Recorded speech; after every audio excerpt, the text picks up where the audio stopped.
Saudi അറേബ്യയുടെ ഭരണം ഏറ്റെടുത്ത ശേഷം Sheikh Salman bin Abdul Azeez all Saud ഖത്തറിൽ നടത്തുന്ന ആദ്യ ഔദ്യോഗിക സന്ദർശനമാണിത്.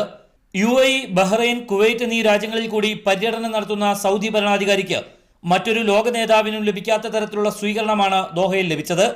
ഉച്ചയോടെ ഹമദ് രാജ്യാന്തര വിമാനത്താവളത്തിലെത്തിയ സൽമാൻ രാജാവിനെയും സംഘത്തെയും സ്വീകരിക്കാൻ Emir Sheikh Tamim bin Hamad Al താനിയും deputy Emir Sheikh Abdullah bin Hamad Al താനിയും പ്രധാനമന്ത്രി Abdullah bin Nasser bin Khalifa Al താനിയും മറ്റു ഉന്നതരും വിമാനത്താവളത്തിൽ നേരിട്ടെത്തി.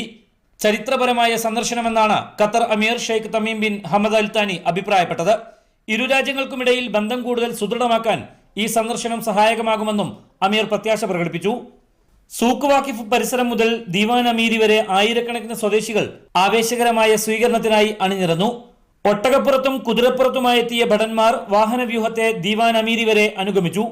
ഗാർഡ് ഓഫ് ഓണറിനു ശേഷം നാടൻ ഗായക സംഘത്തിന്റെ ഈരടികൾക്കൊത്ത് സൽമാൻ രാജാവ് ചുവടുവെച്ചത് അമീർ Sheikh Tamim bin Hamad Al താനി അടക്കമുള്ള ആതിഥേയ സംഘത്തിന് ആവേശം പകർന്നു. 2 ദിവസത്തെ സന്ദർശനം കഴിഞ്ഞ് സൽമാൻ രാജാവ് GCC ഉച്ചകോടിയിൽ സംബന്ധിക്കുന്നതിനായി മനാമയിലേക്ക് തിരിക്കും. Mujeeb Rahman, media 1, Doha.